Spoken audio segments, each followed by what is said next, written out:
In this video, we're going to clone the event sourcing project and get it set up. This is the second video. In the first video, we set up Azure's Cosmos DB and set up 3 containers within that Cosmos DB, which we'll use with this application. So I'm going to copy. I've gone to Mark Talcott /event sourcing core to get the code. Click code. We're going to clone this, so I'm just copying that URL. I'm going to use Rider and pull this in.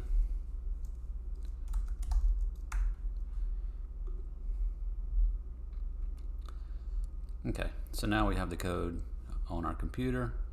We have 3 places that we need to set up configurations for the database, and those are in these 3 applications. So we have a commands API, we have a request API, a projection engine API. So all 3 of those we need to set the app settings, and also in our testing project we have a test config file, so we'll also set it there.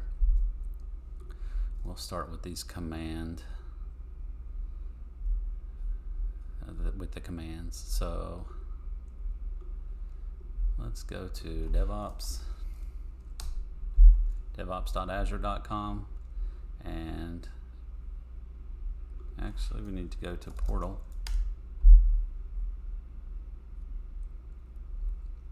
So portal.azure.com, go to Azure Cosmos DB in the blade, select the database that you created from the last video,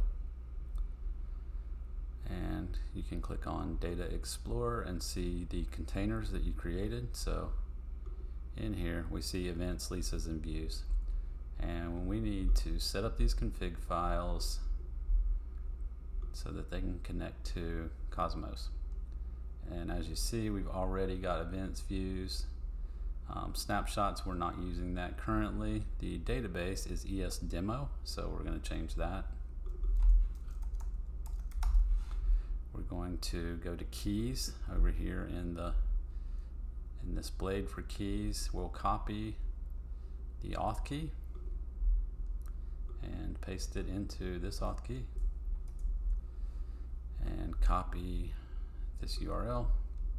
You're not going to use my information, you're going to use the information that you created, and I'm going to delete my account before I publish it, so it won't be there.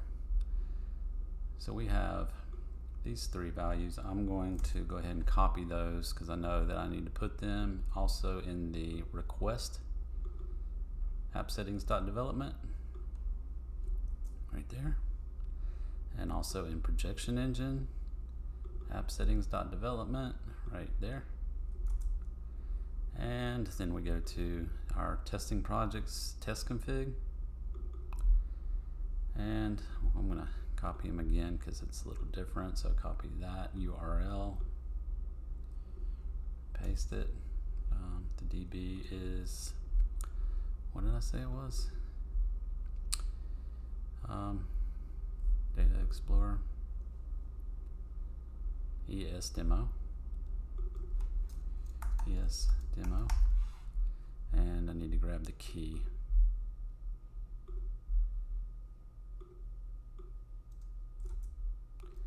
If you followed the way that I set this database up, then you already have these containers. So you have events, leases, and views. You can ignore snapshots. We're not needing that right now. Okay, so we have set up this one. I'm just checking. I think we got everything right now. And this one, and this one, and our test config. It all looks right. So what I'm going to do now is just run the test project and see if that's working. So we'll come here, double click on _run projection engine. So this is going to run your projection engine in the background. That's going to create the read-only views when you drop events into your event source. So I'm just going to come here and click this and run. And down here, there we go. can see it running now. And that's going to run, and it's just going to keep running because of this task delay -1, so it keeps running. Next thing we need to do is kick off our other test. So we're going to run order test. And what order test is going to do, first one that we run is just going to place an order. So it's placing this order. So somebody named Joey is ordering a ham sandwich, clam chowder, and french fries. And what we want to see happen, if I go to Data Explorer, first of all, the events database will currently be empty, so we have no events in here. When we run the test, we're going to see events come here. And then our projection engine is running in the background. So for each event, it's going to update some views here. It's actually going to create those views and then update them. So let's see how this works. So I'm going to run this place order.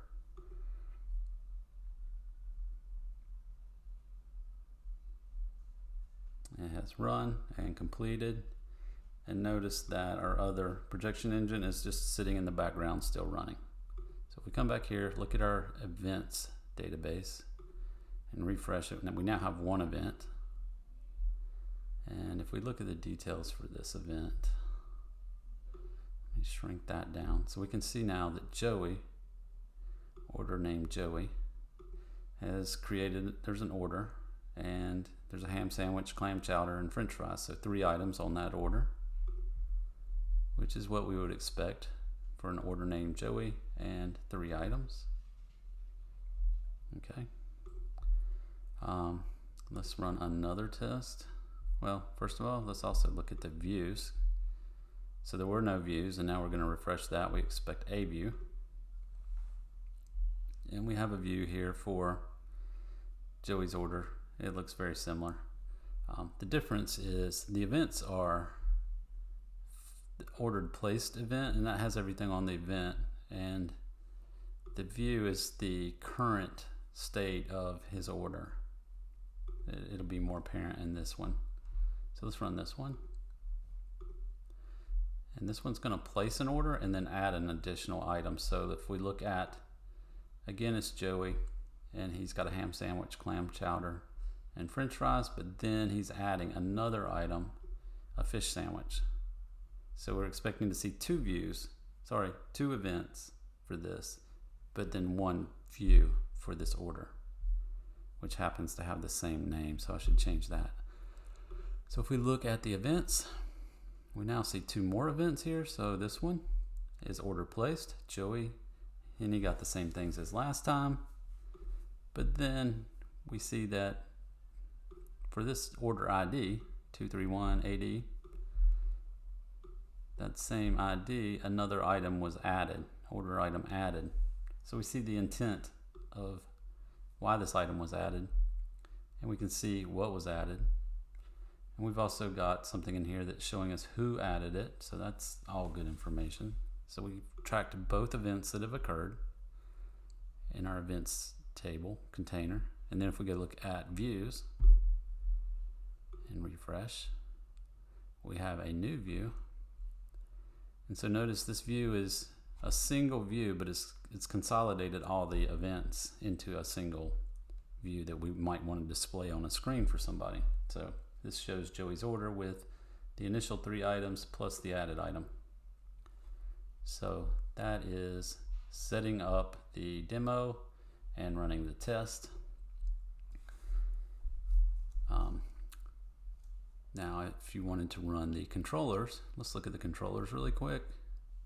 So for commands, we have an order controller, and we have on the order endpoint, we have a post, which takes a view model and creates a place order command, and then it uses a mediator to send that to a handler. So this code's really simple. We're using iMediator here from this NuGet package mediator, which eliminates a lot of code that you would have to write, so you can just wire things up really easily like so. So basically I can say for each command and handler. I have a place order command, and I've wired it to a place order handler. We get back to the controller and look at these endpoints. So we have the post for placing an order, a post for adding an item, a put for adding an item, and a put for removing an item. And we can go to Postman. Let's run that. Let's run this project, and I'm going to go stop the unit test that I had running earlier. Okay, and then coming here, first of all, we're using a development setting there, so I want to go to properties and launch settings, change this from local to development. Let me do that in each project. So commands, I've done it. Here I'm going to do it. And this just tells it that when it runs, that development is saying that I want to use this app settings.development JSON instead of just app settings JSON. And we'll also do it in this project. Okay, and also notice that we're running projection engine on the 7001 port, and we're running request on the, not that, on 6001, and we're running commands on, not that, on 5051. It's just important that they're not running on the same one. They need to be different, or it'll crash when you start it up. So now that we've got development set there for each of these, I'm going to go here, and for my command API, I want to run that. I just want to look at that configuration and make sure that it says development, so we're good, and that's on project and not IIS. So I can't run IIS on a Mac, so we're gonna run commands. I'm going to also run request. I'm gonna also run the projection engine. Just notice I'm not running the IIS version of those. So now we have them running. I get Swagger pages here that show me the endpoints. You could execute it from here if you want. I am going to execute it from, I don't think that started the projection engine. Try that again.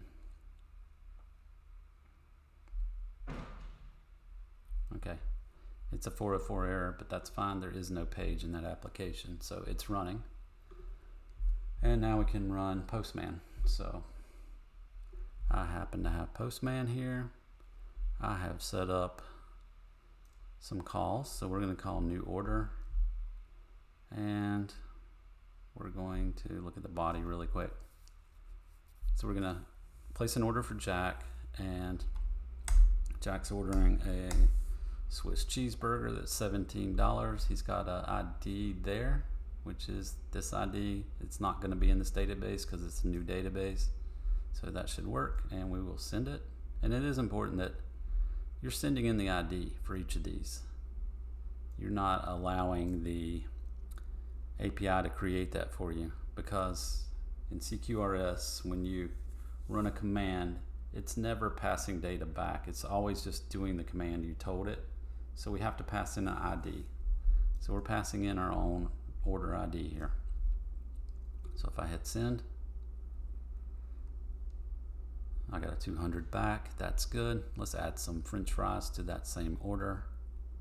And if I look at my body code here, I'm adding French fries. I'm still using the order ID in Postman, so it's the same order ID, still 9BF6B. We run this. We hopefully get a 200. We got our 200. And now we want to look at our database and see if it's looking right. So back here on our events, previously we had 3 events. Now we have a couple more. That ID should look familiar. That's what we just saw in Postman. We see Jack's order with just the Swiss cheeseburger. and then item was added to that ID, French fries. So that all looks good. And then if we go look at our views, we hope we see something new here. We have a new order here, and it is Jack's order, and it shows the entire order. So that's how the code works. That's how you set it up. I'm not doing like a code review in this video, but I can look at the code in another video and we can kind of see how it works.